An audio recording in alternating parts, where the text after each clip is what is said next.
Can you hear me? Yes. ID. KPC 897504C. Can you move your head?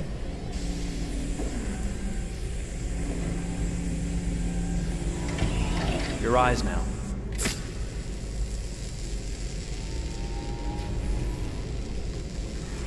Cervical and optical animation checked. Now give me your initialization text. Hello. I'm the 3rd generation AX400 Android. I can look after your house, do the cooking, mind the kids. I organize your appointments. I speak 300 languages, and I am entirely at your disposal as a sexual partner. No need to feed me or recharge me. I'm equipped with a Quantic battery that makes me autonomous for 173 years. Do you want to give me a name? Yeah. From now on, your name is Kara. My name is Kara. Initialization and memorization checked. Now, can you move your arms?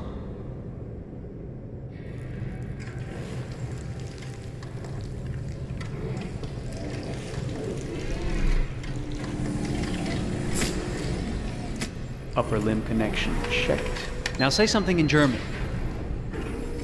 Ich bin ein AX400 Android 3. Generation, erschaffen als Ihr persönlicher Assistent und intimer Beziehungspartner. Say it in French. Je suis un Android de 3e génération AX400, conçu pour être votre assistante personnelle et votre partenaire intime. Okay, now sing something in Japanese.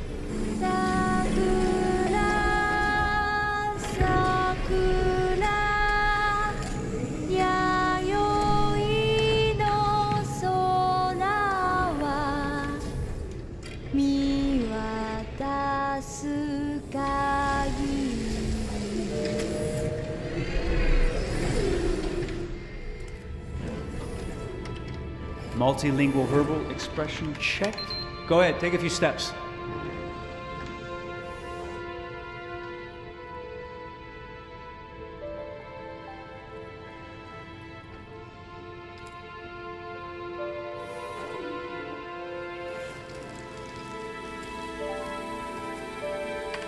Locomotion checked.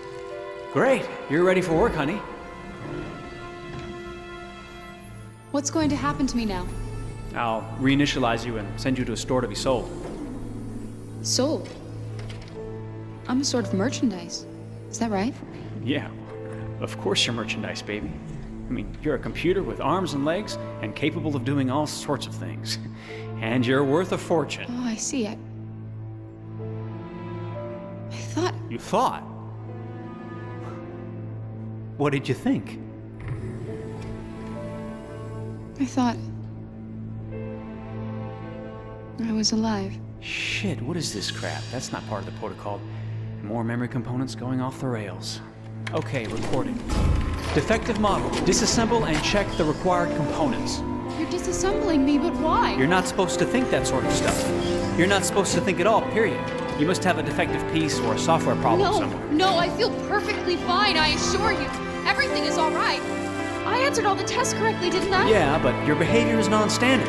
Please, I'm begging you, please don't disassemble me. I'm sorry, honey, but defective models have to be eliminated. That's my job. If a client comes back with a complaint, I'm gonna have some explaining to do. I won't cause any problems, I promise. I'll do everything I'm asked to. I won't say another word. I won't think anymore. But I've only just been born. You can't kill me yet. Stop, will you please stop? I'm scared.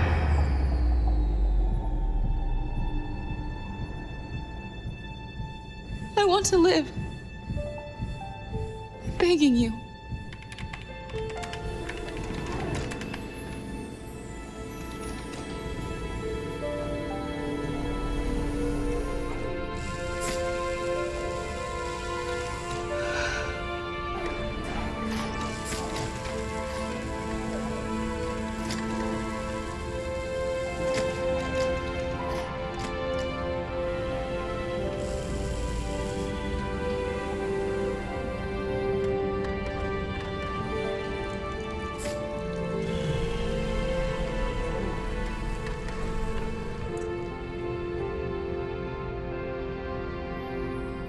Go and join the others.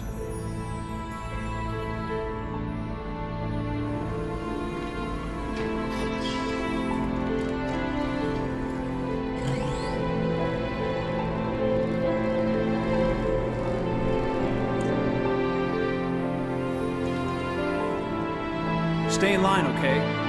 I don't want any trouble. Thanks.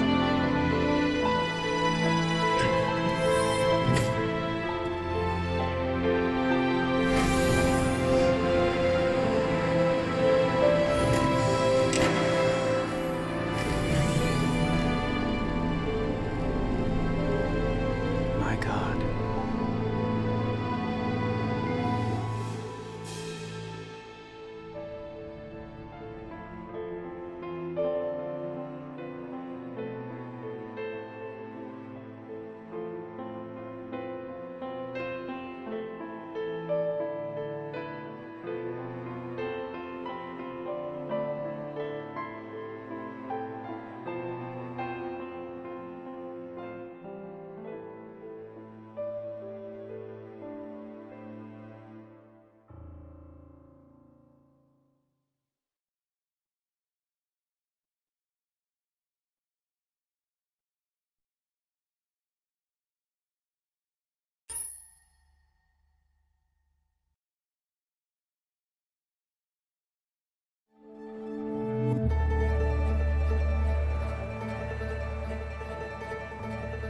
Detroit.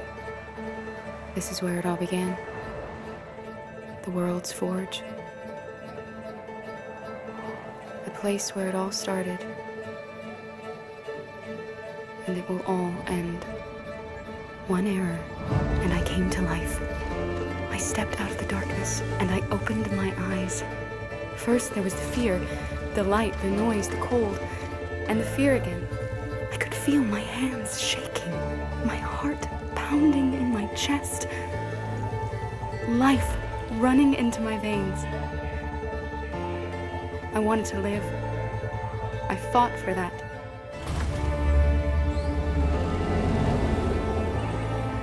I had to find out what was outside. I had to see daylight, feel sunshine on my skin, wind on my face,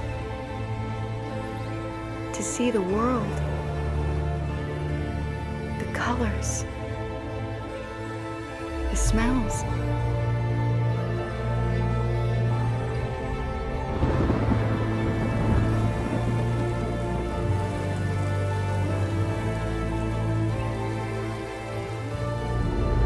But the world is not what I imagined.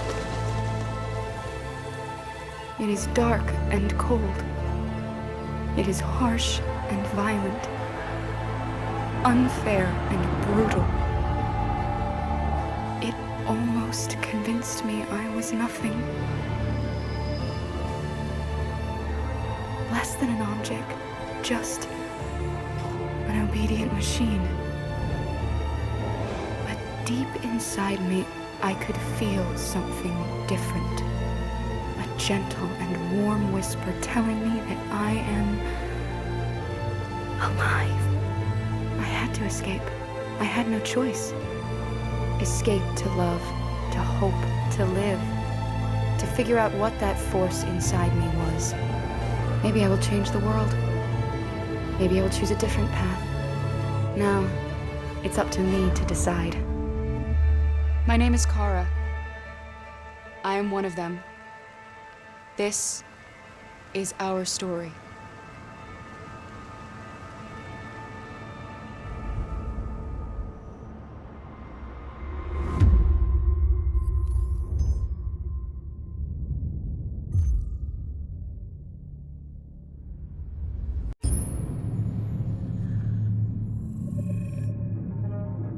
When David and Guillaume got back in touch about making Detroit, I wasn't terribly surprised they decided to make it because the fan response was so intense. So it makes sense that they would choose to do that after the enthusiasm. It was a challenge, and it was just an interesting thing to get my head around how to approach this character now as a different, much older person, and whether or not she had changed. And I'm very happy to say that with Detroit, I've had the opportunity to see Kara grow so much more than I ever expected. You do the housework, the washing, you cook the meals, and you take care of... God damn it, where the fuck's the rat gone now? Alice! Alice! I mean, she starts out essentially how she does in Kara, in a very, not robotic, but, you know, android, other way, and getting to take this journey where she becomes more and more human as it goes on. You know, and as an actor, that's a wonderful exploration in every way, whether it's how she sits, her posture, how her voice changes, how emotions change, and how much emotion is based on things like empathy and social experience. And so having, you know, as much material as I got with David to have this huge, nuanced arc was really incredible. Why couldn't we just be happy? This experience has been quite different than the experiences I've had shooting film or TV or doing theater work. I have 83 dots on my face and, you know, really flattering black wetsuit type thing, and you're jumping around with props, and it's kind of like being a 10-year-old imaginative kid, which is fun. There's 80 cameras around us. It's already lit. So we just shoot and shoot and shoot and shoot and shoot. There's no change of sets, there's no hair and makeup, there's no wardrobe, so we move really fast, and we'll go through about 35 pages in a day. Working in TV or film, we'll probably do 6 pages a day.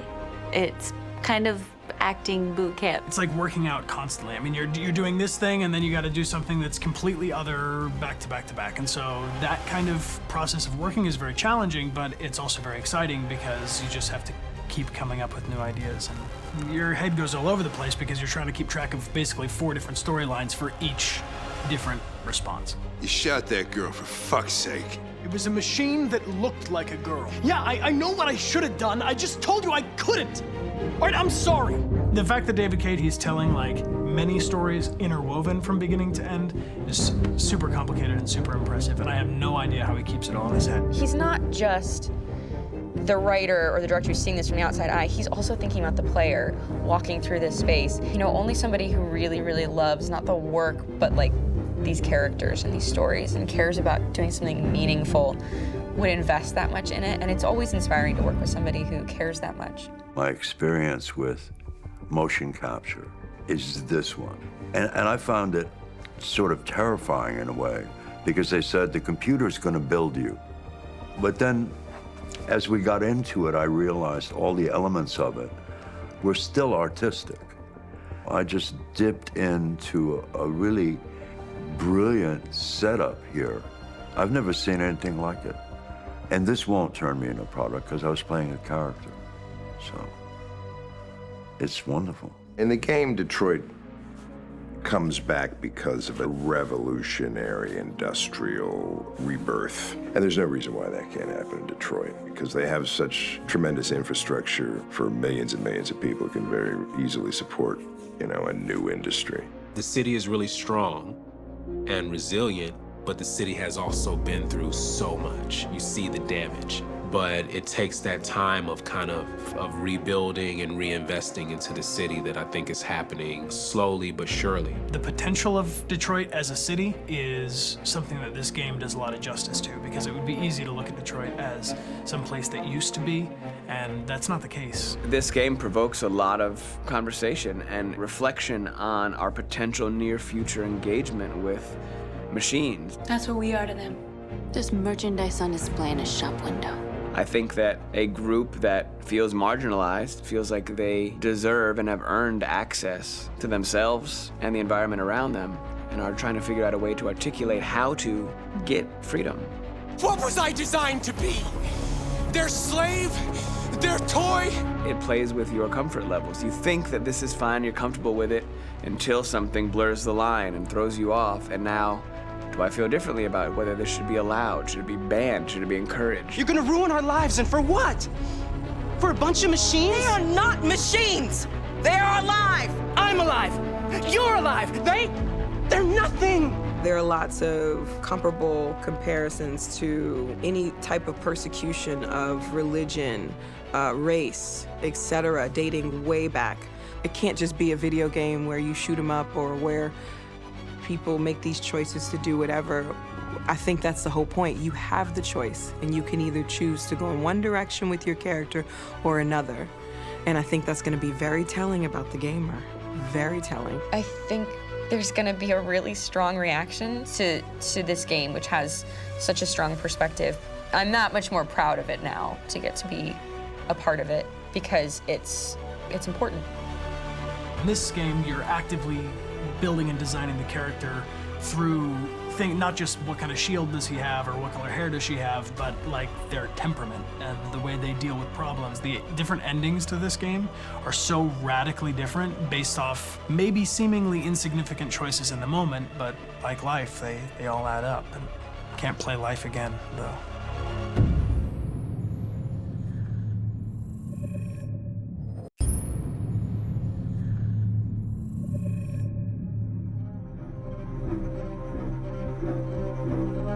My name is Markus. My name is Connor. My name is Kara. I am one of them. This is our story. I think who Kara is, or how I would describe Kara, depends entirely upon who's playing her, because you have the option to make her multiple different people depending on the choices she makes. But I think she does start out incredibly naive, incredibly innocent, and kind of hapless. I'm sure we used to be friends before I was reset. Maybe we can be friends again. She's a person who's characterized, I think, by empathy. She's a person who really, she just comes from her heart. You'll never leave me, right? Promise you'll never go. I promise. Kara, please! Are you okay? Are you hurt? Wait a minute! Leave her alone! Kara, leave her alone! The really beautiful thing that I've had the gift to be able to do is to essentially build a person from the ground up, because that's what she's doing throughout the game. And with every experience she has and every person she meets, she's building, first emotions and then the sense of judgment. And it's sort of an exploration of what it is to be a human. Don't worry. Luther and I will be right here.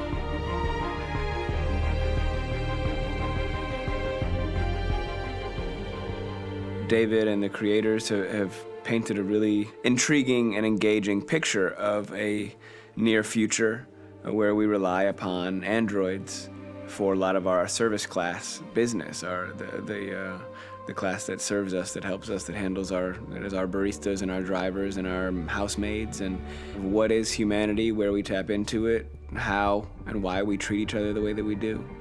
And my character Markus has a really intriguing journey, becoming deviant, realizing that he actually has feelings and human qualities inside of him, and it's a really incredible ascension into becoming fully realized and coming to terms with what you actually deserve better than this in life. And not only do you want it for yourself, but you want it for your peers. We've come here to demonstrate peacefully and to tell humans that we are also living beings. All we want is to live free. You know what? This thing, Dad, is not your son. It's a fucking machine! I think that a group that feels marginalized, feels disenfranchised, feels like they deserve and have earned access to themselves and the environment around them, and are trying to figure out a way to articulate how to get freedom. Connor is analytical. Connor takes things literally. He starts in the beginning place where he's very mechanical.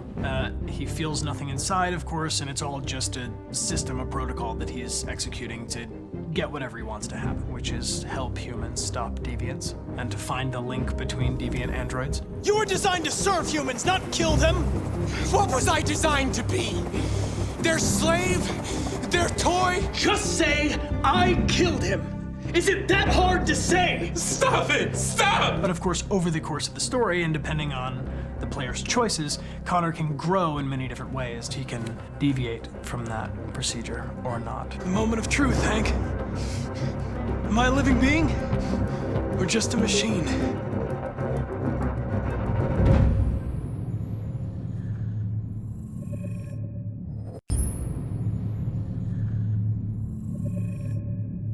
Game after game, we try to challenge ourselves. For Detroit, we wanted to, first of all, to write a story that would be incredibly bending, which means the most non-linear story that we've ever created.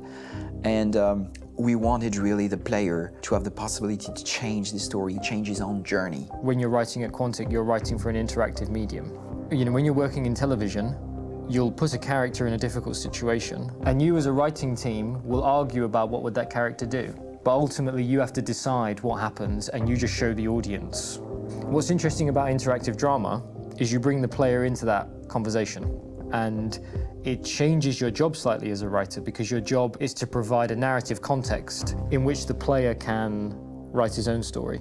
You're giving him this kind of narrative Lego that he's going to snap together into his own shape. You also have the ability to make your audience attach themselves to your characters, because the audience is in some sense responsible for what happens to the characters. It's just a few cans. Come on, let's go. We have some cash now. You used me to steal that money. How could you do that? I trusted you. What is a bit specific about these scripts is how large they are. If you take a film script, there are about 100 pages, but here we have to deal with a script that is between 4,000 and 5,000 pages. Everything becomes bigger because we don't just tell one story, but we tell all the possible stories that can be told within this narrative space. On Act 3, our final act, we have around 1,000 different scenarios, and every one of those scenarios has to be as interesting, as passionate, as strong, and as emotional for the player. We want every action that the player does, every interaction that is available to serve in telling the story, and help the player understand who his character is, and build that character moment to moment.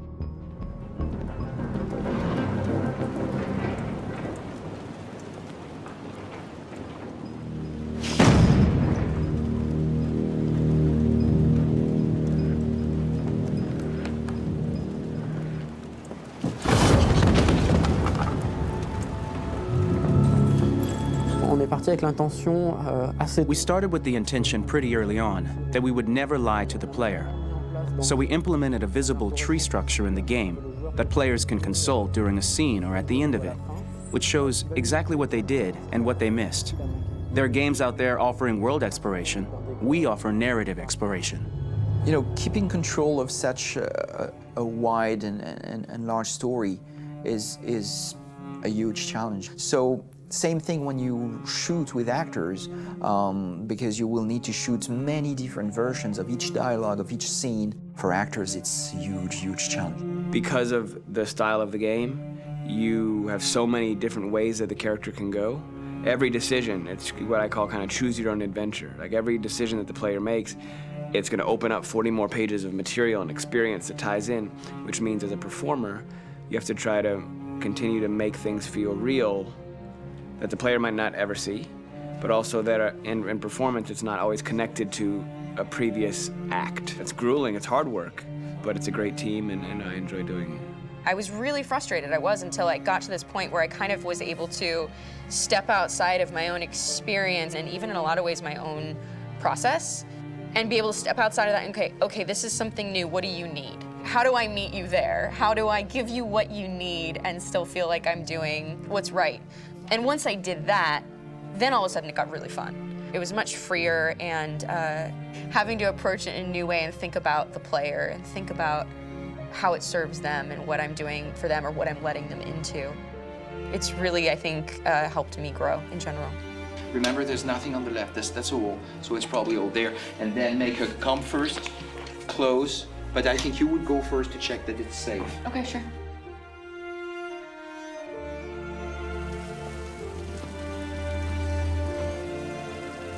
The most enjoyable thing about working in performance capture on this kind of project is that if I shot a film, I would get to do one of these endings. I get to do so many different things as Connor. Your head goes all over the place because you're trying to keep track of basically 4 different storylines for each different response. What's the name of my dog? Buddy? Scout. I think it's Jack. I can't remember. So I worked with physicality a lot because it was a good way to anchor myself in these different rings of the tree. As the story grows out, I know where that is physically in my body, and then I can switch more continually on set, and it'll be entirely up to the player to determine what order those things come out and what they look like from a distance. Like if you're playing through it, the culmination of all of that will be their version of Connor. I'm faster than you, and I don't feel pain. You don't stand a chance against me. Listen, asshole. If it was up to me, I'd throw the lot of you in a dumpster and light a match to it. Tourner les scènes d'action à... Shooting action scenes at Quantic Dream is a real challenge, because these are scenes where the storytelling has to continue. It's not an action scene just to have a dose of adrenaline. The stunts have huge consequences on the rest of the story. It's really a moment where we implicate the player and tell him that the choices he makes during an action scene will have a direct impact on the evolution of his story. My biggest challenge on Detroit has been managing the large number of animations that we received from motion capture. Detroit features more than 37,000 animations, which is a huge amount to handle on a daily basis. You have to realize that the player, in his first playthrough, will miss certain scenes. This also means that we had to think of, conceive, and produce all the potential story paths. The characters' costumes, the places, day or night, the weather. Did the character get shot in the shoulder? Did he get injured? All this consistency forced us to produce a lot of graphic assets in order to, quite simply, allow the player to have true continuity throughout the story. Honestly, we were even surprised by the challenges that come with such a big tree structure, and we did our best to guarantee quality across all the game and make sure that whatever path you choose within this narrative space, you will have an equally good experience.